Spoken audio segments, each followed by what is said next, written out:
Hey, hey, welcome back again to another edition of What You Reading. People ask me all the time, what are you reading? Not writing? What are you reading? I guess they want the perspective of a professional writer on stuff. So I show up here once a week and tell you what I've been reading for entertainment, for enlightenment, education, or research. And this week it is Sharpe's Tiger by Bernard Cornwell. This is my third time reading this book.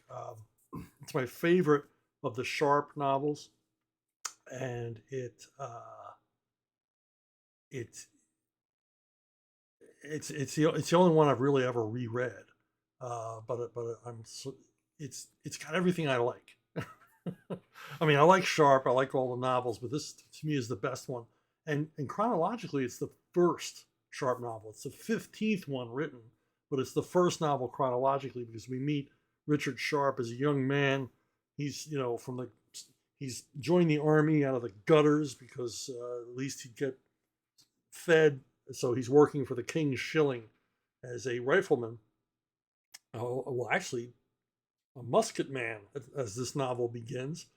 And there's a lot of firsts in this novel. As Sharpe, he's a young man in India as the British Army attempts to take down the last of the Mughal emperors. These were Muslim overlords, warlords, who were overseeing the vast Hindu population from their enormous fortresses dotted across the country. These were descendants of the Mongol Khans, and they had converted to Islam, and they were ruling India with an iron fist and interfering with business. So the British had to take them out.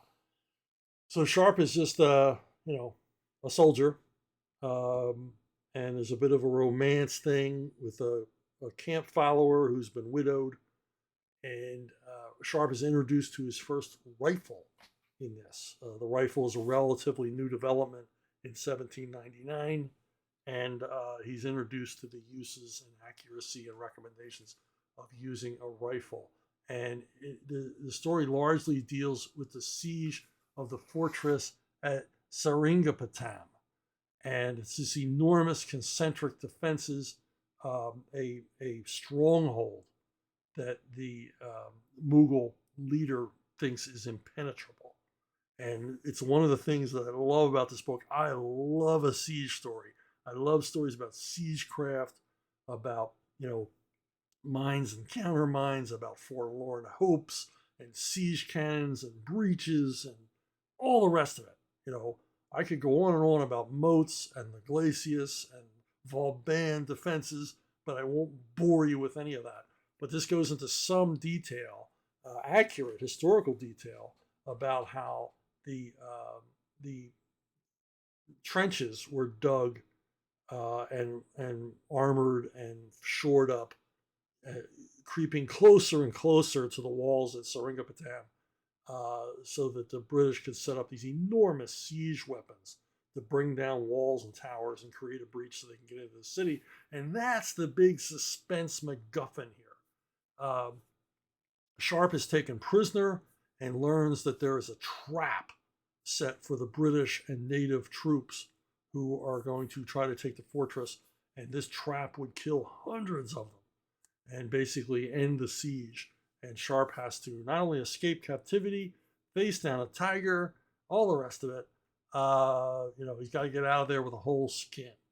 And there's a lot of really tense moments in this story, and a lot of great Sharpe moments as we see the young man that would eventually rise to become an officer within the ranks of the British Army in the 95th Rifles during the Napoleonic War. It's also, we encounter Arthur Wellesley, who would one day become Duke of Wellington. And for Wellesley, this was his big moment in his military career. He was considered an Indian general. He was not a proper British general because he served in India, which the British military saw as a backwater. He was unworthy of regard or respect because how hard is it, to ride herd over a bunch of uh, I don't want to use any terms from the period, but what they saw as inferior people. And of course, the struggles in India were anything but that. He was up against an implacable, clever enemy with thousands of troops and modern day weaponry and modern day tactics and all the rest of it. And this is where Wellesley made his name in the British Army, using tactics that some of which he learned from studying George Washington's tactics during the Revolutionary War. That's not in Cornwell's book. That's just something I know. The other reason to read this book is Obadiah Hakeswell. The origin of Obadiah Hakeswell is sergeant who would plague Sharpe throughout most of his career in these books. And Obadiah Hakeswell here is presented as a sergeant. He now, because this is early in the series, he outranks Sharpe and takes every advantage. He's cruel, he's vindictive, he's cowardly, he's self-serving, and he's quite crazy. He's a nutty, sadistic son of a bitch, and just completely irredeemable. And boy, you love to hate him in this book. There's just no rotten thing you can think of that he doesn't think of first. So, and as always, he justifies all of his actions, no matter how horrible, from murder to rape, by saying that it was written in the scriptures. It just justifies his every action. So if you like the Sharpe novels and you haven't read this one yet, please do. If you have not read the Sharpe novels, this is a pretty good place to begin, because it really is the origin of Richard Sharpe and the origin of Obadiah Hakeswell. And that's it. That's what I read. Told you about it. Now I'm going to get out of here. Thanks for listening. Thanks for watching. And I'll see you all down the road.